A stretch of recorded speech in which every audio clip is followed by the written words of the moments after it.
Already మన ఆర్టీవీలోనే చెప్పడం జరిగింది. మోకిలలో ఎవరైతే వినిత అనే ఆడబిడ్డ కేసు పెట్టడం జరిగిందో దాని గురించి నేను చాలా క్లారిటీ ఇస్తున్నాను. నాకు ఎవరైతే ఇప్పుడు భక్తురాలు చాలా మంది కాల్ చేస్తుంటారు కదా, అలాగే నాకు ఫోన్ నెంబర్ తీసుకొని ఎవరితోనో ఫోన్ నెంబర్ తీసుకొని నాకు కాల్ చేయడం జరిగింది. ఫోన్ లో మాట్లాడుతూనే ఉన్నాం. ఆమె ఇబ్బందులు చెప్పింది. ఈ పూజ చేయక ముందే ఆమెకు నేను 1,50,000 దాకా నేను ట్రాన్స్ఫర్ చేశాను. ఎందుకు? ఆమె కష్టాలలో ఉంది. పెట్స్ పెంచుతాను. నేను ఒక పెట్ లవర్ని. పెట్స్ అంటే నాకు చాలా ఇష్టం. డాగ్స్ అంటే ఆమె దగ్గర ఒక 10-15 దాకా ఉంటాయి. అలా అని వాళ్ళ ఇంటి రెంట్ కూడా 2 సార్లు నేనే కట్టాను, 2 నెలలు అలా జరిగింది. అలా మంచిగా సంప్రదించింది ఇదే ఫోన్ లోనే. ఆమెకి ఎవరిచ్చారో నెంబర్ తెలియదు. ఇట్లా గొర్రెమ్మతో మాట్లాడాలనుకున్నదేమో నెంబర్ ఇచ్చారు. అలాగే మేము మాట్లాడుతున్నాం. సడన్ గా ఒక రోజు మా ఫ్రెండ్ మాకు తెలిసిన వాళ్ళకి ఇలా పూజ చేయాలి అని అన్నది. ఏం పూజ అమ్మా అని నేను అన్నాను.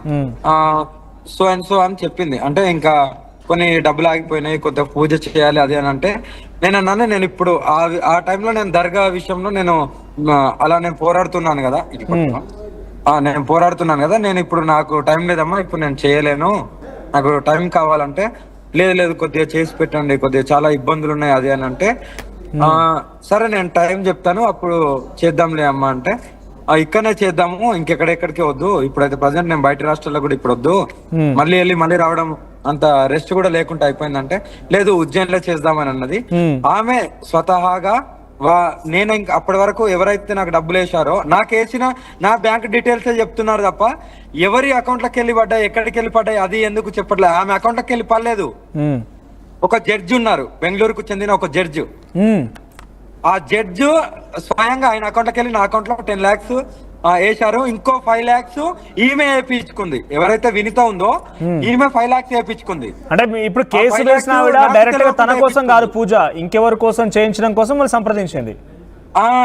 ఓకే, వేసింది కూడా ఈమె కాదు. ఇప్పుడు ఆ కేసు అనేది ఈమె ఎందుకు పెట్టింది, నా దగ్గరికి వెళ్ళి డబ్బులు తీసుకున్నా అనేది అబద్ధం, పచ్చి అబద్ధం. ఆ లాయర్ కావాలంటే ఆ లాయర్ పెట్టాలి, నా దగ్గరికి వెళ్ళి తీసుకున్నారు. ఆ జడ్జి పెట్టాలి, లాయర్ కూడా కాదు జడ్జి. ఆ జడ్జి పెట్టాలి, నా దగ్గరికి వెళ్ళి డబ్బులు తీసుకుని నన్ను మోసం చేసింది ఆ గోరి అమ్మని. జడ్జి ఎందుకు పెట్టలేదు? మరి ఈమె ఎందుకు పెడుతుంది? ఈమె అకౌంట్కి వెళ్ళి ఏదేమైనా డబ్బులు తీసుకున్న మాట అయితే వాస్తవమే 100%. నేను చెప్పాను కదా ఎన్నోసార్లు, మన ఆర్టీవీలో చెప్పాను. వాళ్ళు పూజ 10 లక్షల రూపాయలు ఇచ్చారు. 10 లక్షల రూపంలో 10 లక్షలు వేస్తే ఈమె ఎక్స్ట్రా 5 లక్షలు వేయించుకున్నది. నేను అప్పుడు అన్నాను, నా పేరు చెప్పుకొని నువ్వెందుకు 5 లక్షలు వేయించుకున్నావు, అది తప్పుగా అని నేను హెచ్చరించాను. అది సో 10 లక్షల రూపాయలు తీసుకొని పూజ చేయకుండానే వెళ్ళిపోయారు. అయితే పూజ చేసినా కదా, పూజ జరిగింది. ఆ జడ్జి కూడా వచ్చారు. ఆ జడ్జి ఇక్కడికి వెళ్ళి ఇందోర్ లో దిగారు. ఇందోర్ నుండి క్యాబ్ మాట్లాడుకొని ఒక ప్లేస్ ఓంకారేశ్వర్ దగ్గరికి వచ్చి అక్కడ పూజ చేసుకొని మళ్ళీ అక్కడికి వెళ్ళి అదే క్యాబ్ లో నాగ్పూర్ దాకా వెళ్ళి ఈ వినిత ఉన్న ఆ జడ్జి ఇద్దరు కలిసి డైరెక్ట్ మాకు షూటింగ్ ఉంది అది అని చెప్పి వాళ్ళిద్దరు డైరెక్ట్ ఫ్లైట్ తోని బెంగళూరు వెళ్ళడం జరిగింది. ఓకే, సో పూజ అయిపోయింది. మరి ఇప్పుడు ఆ కేసులో 10 లక్షలు తీసుకొని పూజ చేస్తా అని చెప్పి పరారైపోయారని చెప్పి మెన్షన్ చేసింది. లేదు, ఆ జడ్జి చెప్తారు, జడ్జిని ముందుకు రమ్మనండి కావాలంటే. ఓకే, సో కేసులో ఉన్న విషయం మాత్రం ఎఫ్ఐఆర్ లో మాత్రం అదే ఉంది. పూజ అయిపోయింది, 10 లక్షలు నాకు వేశారు, దానికి నేను అబద్ధం అనట్లేదు. కానీ ఈమె తీసుకున్న నాకు తెలియకుండా డైరెక్ట్ ఆయననే సంప్రదించి నా పేరు చెప్పి ఇంకో 5 లక్షలు అడుగుతుందని ఈమె అకౌంట్ లో ఎలా వేయించుకుంది, ఈ రుజువులు కూడా ఆయన అకౌంట్ లోకి వెళ్ళి పడ్డాయి ఉంటాయి. అక్కడ నేను హెచ్చరించాను, నువ్వు ఇలా ఎందుకు చేశావు అంటే నా ఖర్చుల గురించి నేనే మాట్లాడాను కదా పూజ చేయమని, అందుకని నేను తీసుకున్నాను అన్నది. నాకు తెలియకుండా నా పేరు మీద ఎలా తీసుకుంటావని నేను హెచ్చరించడం జరిగింది. ఎప్పుడు జరిగింది ట్రాన్సాక్షన్? ఎప్పుడు జరిగింది పూజ? ఎప్పుడు జరిగింది? అంత డేట్ అంత గుర్తులేదు. ఒక మంత్ చెప్పాలంటే ఒక 1 month 1.5 months దాటిందేమో. ఓకే, ఈ కేసు ఈ ఎఫ్ఐఆర్ నమోదైంది February 25th రోజు. అంటే ఇంకా దానికంటే ఒక వారం ముందేమో జరిగింది అంతే పూజ. ఒక పూజ అయిపోయిన తర్వాత మళ్ళీ మీ పైన ఎందుకు కేసు పెట్టాల్సి వచ్చింది? మరి అంటే ఎవరు ఇట్లాంటి పూజలు చేసుకున్నామని బహిరంగంగా చెప్పకపోవచ్చు, వాళ్ళు చెప్పి మళ్ళీ మీ పైన కేసు ఎందుకు పెట్టాల్సి వచ్చింది? అదే అక్కడ కేసులో ఏమని మెన్షన్ చేసింది, నన్ను తిట్టింది, చంపుతా అన్నది, గన్నులు అంటే ఎక్కడున్నాయి నా దగ్గర గన్నులు, అది మనం నిరూపించాలి గన్నులు. ఆ తిట్టిన మాట వాస్తవం. ఎందుకంటే నా పేరు చెప్పుకొని డైరెక్ట్ ఆ జడ్జి దగ్గరికి వెళ్ళి 5 లక్షలు ఎందుకు తీసుకుంది? నాకు చెప్పాలి కదా, నేను ఇలా నీ పేరు మీద తీసుకుంటున్నాను, నాకు అవసరం ఉందని. ఓకే, సో సో వర్షిని ఇటువంటి కేసులు చాలా ఉన్నాయి. ఇంకా ఇటువంటి కేసులే కాదు, మొన్న అంటే నిన్ననే అఘోరి నన్ను మొదటగా పెళ్లి చేసుకుంది, నా మెడలో కూడా తాళి కట్టిందని చెప్పి ఒక ఆవిడ వచ్చారు. వర్షిని ఇటువంటి కేసులు చాలా అఘోరి ఫేస్ చేస్తోంది. మీకు భయం ఏమనిపించట్లేదా? తను తప్పు చేయనప్పుడు భయం ఎందుకు పడాలి? తన దగ్గర అంటే మీకు చెప్పిందా ఇవన్నీ? అంటే నేను ఒక ఆవిడకి పూజ చేశానని నాకు 10 లక్షల రూపాయలు ఇచ్చింది ఇవన్నీ చెప్పిందా? అంటే కాల్స్ లో మాట్లాడుకునేటప్పుడు ఉజ్జయిన్ లో కూడా చూపెట్టాను, మనీ పడ్డ స్లిప్లు అవి కూడా చూపించారు. అప్పుడు ఇలాంటి గొడవలు అలాంటివి ఏం లేదు. అప్పుడు వీళ్ళింట్లో ఉన్నప్పుడే ఆ స్లిప్లు ఇగో ఇంత పడ్డాయి, వీళ్ళు వేశారు పూజకి వెళ్ళాలని నేను అప్పుడే డైరెక్ట్ చెప్పేసి. వర్షిని చెప్పినప్పుడు మీరేమన్నారు? అంటే మీరు అమ్మ సాధన కోసం వచ్చారు కదా, ఈ డబ్బులు తీసుకోవడం ఏంటని ఎప్పుడు మీకు అనుమానం రాలేదు? అంటే కొన్ని లక్షల డబ్బులు ఇప్పుడు బయటపడుతున్నాయి. అసలు అఘోరి మాత ఎవరి దగ్గర డబ్బులు తీసుకోరు, సాయం చేయడం కోసమే వచ్చింది అని చెప్పి అందరూ అనుకున్నారు. కానీ డబ్బుల వ్యవహారం బయటపడ్డ తర్వాత వాళ్ళు వేశారు కదా, ఇక్కడ మేము డిమాండ్ చేయలే, వాళ్ళు ఇచ్చి వాళ్ళు వేశారు. ఈ మీడియేటర్ లేదు, నా డబ్బులు లేకపోయినా పర్లేదు నేను పూజ చేస్తాను అని చెప్పారు. కానీ ఈ వినీత అనే ఆమె ఆయనతో డైరెక్ట్ గా మాట్లాడి ఇంత అడుగుతున్నారు అని చెప్పి, నేను ఇప్పటి వరకు కాంటాక్ట్ లో లేను ఆ జడ్జితోని, ఇప్పటిదాకా లేను. అకౌంట్ నెంబర్ అవన్నీ అడిగి ఫోటోలు అవి పెట్టించుకుని సడన్ గా డబ్బులు వేయించి ఫోన్ చేసింది. ఇలా డబ్బులు వేసారమ్మా ఆయన పూజ చేయండి అంటే, నాకెందుకు డబ్బులు, నేను డబ్బులు లేపని చేస్తాను కదా అంటే, లేదు నేను వేయించాను మీకు ఖర్చులు కొంటేలా అని చెప్పని ఆమె అనడం జరిగింది.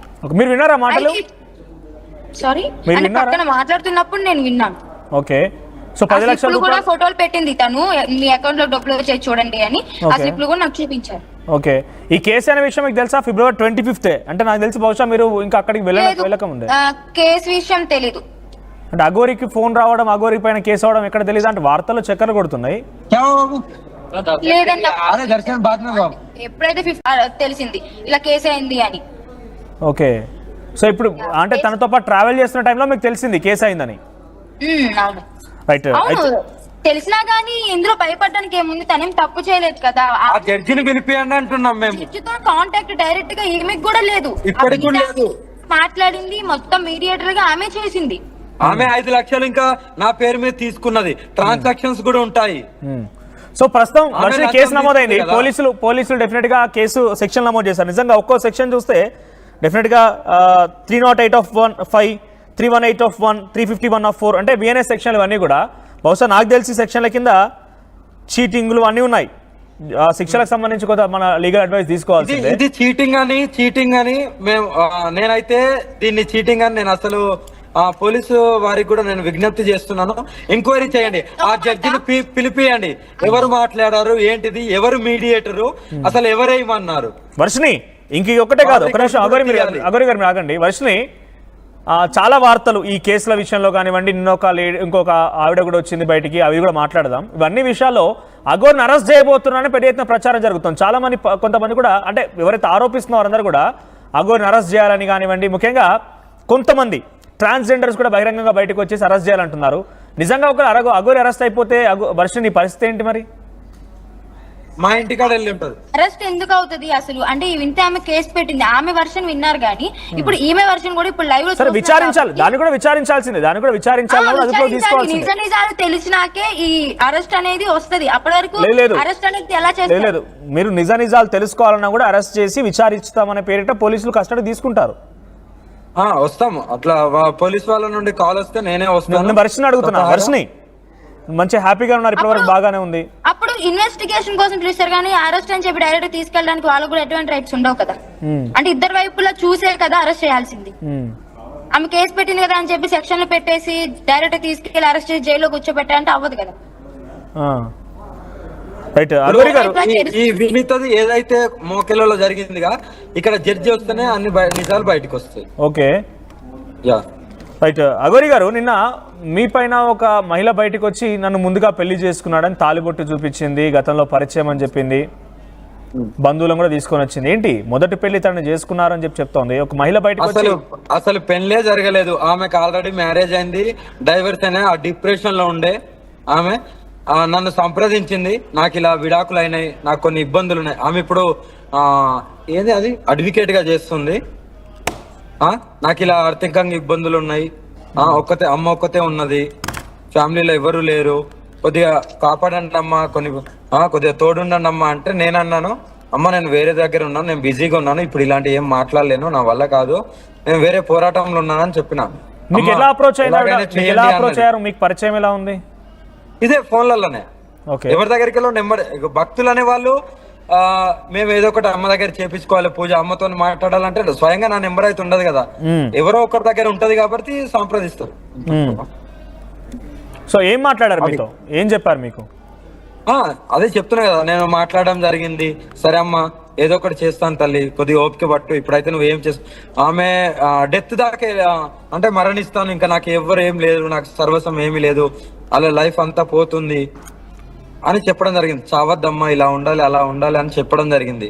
తర్వాత కొన్ని రోజులకు మాట్లాడుతూ ఇప్పుడు నా ఆడియోలు బయట పెట్టింది కదా, మరి ఆమె ఏం మాట్లాడిందో ఆమె ఎందుకు పెట్టలేకపోతుంది, అవి కూడా బయట పెట్టాలి కదా. మీ ఆడియోలో అయితే మీరు లవ్ యూ అమ్మా, కిస్ యూ అమ్మా అని చెప్పి నేను ఉండలేకపోతున్నాను. మొగోళ్ళకు కూడా చెప్తాను, నేను మొగోళ్ళకు కూడా, ఎందుకంటే వాళ్ళని కాపాడే బాధ్యత నాది కాబట్టి ప్రేమ పంచుతాను. నేను అందరికి 100% నేను ప్రేమతోనే మాట్లాడతాను. వాళ్ళు ఏ డిప్రెషన్ లోకి వెళ్ళి బయటికి రావాలో నేను అలా మాట్లాడతా, కానీ తాళి కట్టలేదు. ఆమె ఏమన్నది, వీడియో కాల్ చేసి మందు బాటలు బట్టి నిన్ను పెళ్లి చేసుకుంటా, నువ్వు నాతో ఉండు, నీకు ఆశ్రమం కట్టిస్తాను, ఇలా బతుకుదాం అంటే ఆశ్రమం ఎందుకు కట్టిస్తా అన్నది ఏదో ఒకటి లేదే కదా, కట్టియదు కదా. మరి ఆశ్రమం ఎందుకు కట్టిస్తా అన్నది ఆమె అడ్వకేట్, ఏదో దురుద్దేశం ఉండే కదా. ఇద్దరు కలిసే ఆశ్రమం కడతారు అని చెప్పి ఆలోచనలో ఉండేవాళ్ళం. నేను ఎన్నో సందర్భాల్లో చెప్పాను, నేను ఎక్కడ కూర్చోబోను కూడా అని. మన ఆర్టీవీలో ఎన్నోసార్లు చెప్పాను, ఎక్కడన్నా కూర్చుంటాను అనేది ఒక్క మాట కూడా రాలే. నాకు భూములు ఇస్తాన్నా కూడా నేను కూర్చోను అని చెప్పడం జరిగింది. ఈమె కూడా అదే చెప్పాను, కూర్చుంటే వ్యవస్థ పెరుగుతుంది, డబ్బు సంపాదించుకో, ఇలాంటి ఆలోచనలలో ఉండే. ఎందుకంటే అడ్వకేట్ కదా, వాటికి దూరంగా ఉన్నాను కదా. మందు బాటిల్ బట్టి కంపల్సరీ నువ్వు నన్ను పెళ్లి చేసుకోవాలి, నువ్వు నాతోనే ఉండాలి, నేను నిన్ను ఇష్టపడుతున్నాను, నువ్వు లేకుంటే బతకను. ఆమె మాట్లాడిన ఆడియోలు కూడా బయటికి పెట్టాలి. మరి ఇప్పుడు అంటే మీరు అయితే జరగలేదు. అవును, మీరు మాట్లాడిన ఆడియోలు అయితే వైరల్ గా ఉన్నాయి ఇప్పుడు అవి. దాంట్లో మీరు లవ్ యూ అనడం, రావాలి, మీరు లేకుండా నేను ఉండలేను కంప్లీట్ గా అనడం అడగలేదు. అంటే తను చెప్పింది నా దగ్గర ఫోటోలు ఉన్నాయి, అవి ఉన్నాయి, ఇవి ఉన్నాయి అని చెప్పి బయట పెట్టొచ్చు కదా, బయటికి రావాలి. బయట పెట్టొచ్చు అనేది ఏంటంటే ఈమె ఇప్పుడు వచ్చింది కానీ మీడియా ముందుకి, నెల రోజుల ముందే నేను వర్షిని పెళ్లి చేసుకున్నా అని నా పక్కన కూర్చుని ఫోన్ మాట్లాడింది ఆమెతో. ఏం పేరు, రాధికతోని. అడ్వకేట్ కదా, ఏమన్నా ఆడోళ్ళు పెళ్లి చేసుకునేవి ఉన్నాయా అని నేను అప్పుడు అడిగిన, అయితే ఉన్నాయి అన్నది. మరి అప్పుడే వచ్చి మీడియా ముందుకు వచ్చి, లేకుంటే పోలీస్ స్టేషన్ కి వెళ్ళి ఇలా నన్ను మోసం చేసింది, ఇప్పుడేమో నాకు ఫోన్ చేసి వేరే వాళ్ళతోని ఇలా అంటుందని ఎందుకు అడగలేదు, అప్పుడు ఎందుకు మీడియా ముందుకు రాలేదు? ఇప్పుడు మీరు చెప్పండి, తను ఏం ఆశించి మరి ఆరోపణ చేస్తోంది? మీరేమో వివాహం చేసుకోలేదు అంటున్నారు. ఫోన్ మాట్లాడేటప్పుడు నేను పక్కన అని చెప్పి తెలుసు ఆమెకి, నేను వర్షిని పెళ్లి చేసుకున్నా అన్నప్పుడు అదేంటి మీరు నన్ను పెళ్లి చేసుకున్నారు కదా, మళ్ళీ ఆ పిల్లని ఎలా పెళ్లి చేసుకుంటారు అని చెప్పి అనాలి కదా ఫోన్ లో అయినా సరే. నేను పక్కన అని చెప్పి తెలుసు కదా, అలాంటి మాటలు ఏమీ లేవు అప్పట్లో. తర్వాత ఇంకోటి ఏంటంటే, నెల రోజుల ముందే తెలిసినప్పుడు ఆమె మీడియా ముందుకు వచ్చి నన్ను పెళ్లి చేసుకున్నాడు, ఇప్పుడు వర్షిని పెళ్లి చేసుకుంటా అంటున్నాడు అని చెప్పని అదే మీడియా ముందుకు అప్పుడే రావచ్చు కదా. ఎందుకంటే ఇప్పుడు ఎందుకు వస్తుంది ఇదంతా? ఏంటంటే ఆమె ఆశ్రమం పెడదాం అనుకుంది. ఆశ్రమము వాళ్ళ ప్లాన్ ఏంది, అమ్మని కూర్చోబెడితే భక్తులు వస్తారు, ఒక బిజినెస్ లాంటిది జరుగుతుంది. ఈ ప్లాన్ లో ఉండే అడ్వకేట్ కాబట్టి ఆ ప్లాన్ అంతా స్పాయిల్ అయింది కాబట్టి ఇప్పుడు ఇలాంటిది. ఒక్క నిమిషం అఘోరమ్మ మీరు ఆగండి. వర్షిని, సో ఒక మహిళ తనంతట తానే, ఇప్పుడు మీరంటే నిజంగా ప్రేమించారు కాబట్టి అఘోరితో ఉంటాను నిశ్చయించుకొని అందరిని వదిలేసి వెళ్ళిపోయారు. ఒక మహిళ తనంతట తానే బయటికి వచ్చి ఒక అబ్బాయి పైన ఆరోపణ చేసింది, ఒక చాలా ధనికుడి పైన ఆరోపణ చేసినట్టు ఏమో అనుకోవచ్చు. సో ఏమి ఆశించి మరి ఒక అఘోరి లాంటి వ్యక్తి, అఘోరి ఏం ఆశించకుండా అందరికీ సమాజం కోసం చేస్తున్నారని చెప్తున్నారు, అఘోరి పైన ఈ రకంగా ఆరోపణలు ఏం ఆశించి చేస్తోంది మరి ఆవిడ? తనంతట తానే బయటకు వచ్చి నాకు తాళి కట్టడానికి తాళి చూపిస్తోంది, నాతో పాటు కలిసి చెప్తోంది. పసుపు గమ్ము పసుపుతాడు ఎక్కడైనా దొరుకుతాడు. ఒకసారి అఘోరి గారు ఒక్క నిమిషం రాగండి. వర్షిని మీరు సమాధానం చెప్పండి. ఆమె ఏం ఆశించి వచ్చిందంటే నేను చెప్పలేను, కానీ ఆమె ఈయన్ని ప్రేమించింది. ఎలా అంటే నాతో ఫోన్ మాట్లాడేటప్పుడు ఇలా పెళ్లి చేసుకున్నాం అని చెప్పినప్పుడు, నేను మిమ్మల్ని ఇష్టపడుతున్నానమ్మా, మీరు నన్ను పెళ్లి చేసుకోండి. అఘోరి ప్రేమించిందా? పోనీ అఘోరి ప్రేమించిందా? నేను అసలు ఎవరిని ప్రేమించాను, లవ్ యూ మిస్ యూ అని చెప్పింది. మీరు పొరపాటు పడుతున్నారు. మళ్ళీ అసలు ఎవరిని ప్రేమించిన అంటే పక్కన వర్షిని పెట్టుకుని ఎవరిని ప్రేమించిన అంటున్నారు మళ్ళీ మీరు. అంటే ఇప్పుడు పెళ్లి అట్లా కాదు నాన్న, నేను ఇలాంటి దాంట్లోకి నేను పోను. కానీ నేను అబ్బాయిలకు కూడా నా కాల్ లిస్ట్ తీస్తే ఎప్పటి నుండి తీసినా కూడా అబ్బాయిలకు కూడా ఏదైనా డిప్రెషన్ ఉన్న వాళ్ళకు లవ్ యూ నానా అని పిలుస్తాను. ప్రతి ఒక్కరు లవ్ యూ నానా, మిస్ యూ నానా, జాగ్రత్త ఉండండి, చిన్న జీవితం, ఆనందాన్ని ఎత్తుక్కోండి, మరణిస్తే ఏమీ రాదు, కష్టాలు అందరికి వస్తుంటాయి పోతుంటాయి అని ఇలా నేను అందరితో అంటాను. సరే ఒక నిమిషం, వర్షిని ఆడియో మీరు విన్నారా?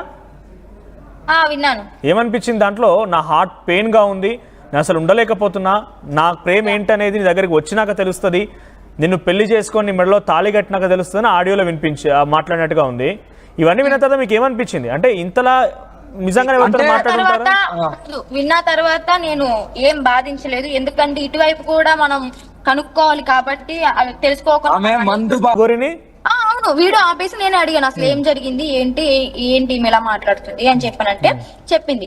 ఆ రోజు నైట్ వీడియో కాల్ చేసింది, పురుగుల మందు పట్టుకుని నాకు ఎవరు లేరు మొగుడు వాళ్ళకు ఫ్రెండ్స్ ఉంటారు కదా, వాళ్ళ ఫ్రెండ్స్ లో కూడా చెప్పుకుంది అగోరి అమ్మ అంటే నాకు ఇష్టం, నేను ఆమె అంటే చచ్చిపోతా అని.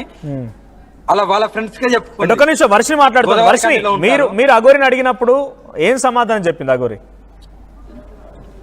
అప్పుడు ఏం చెప్పారు అంటే ఇలా వీడియో కాల్ చేసింది, చచ్చిపోతా అంది, అందుకే నేను అలా మీరు లేకపోతే నేను చచ్చిపోతానమ్మా, మీరు నన్ను పెళ్లి చేసుకోండి, నేను మిమ్మల్ని ఇష్టపడుతున్నాను, మీరు నన్ను పెళ్లి చేసుకోకపోతే నేను ఈ తాయి చచ్చిపోతాను అని చెప్పి అక్కడ ఆమె అనడం జరిగింది. దానికి రియాక్షన్ ఈమె మీరు విన్నట్టయితే అందులో అమ్మ అని కూడా అంటారు, నా వల్ల కాదు, నా హార్ట్ లో పెయిన్ గా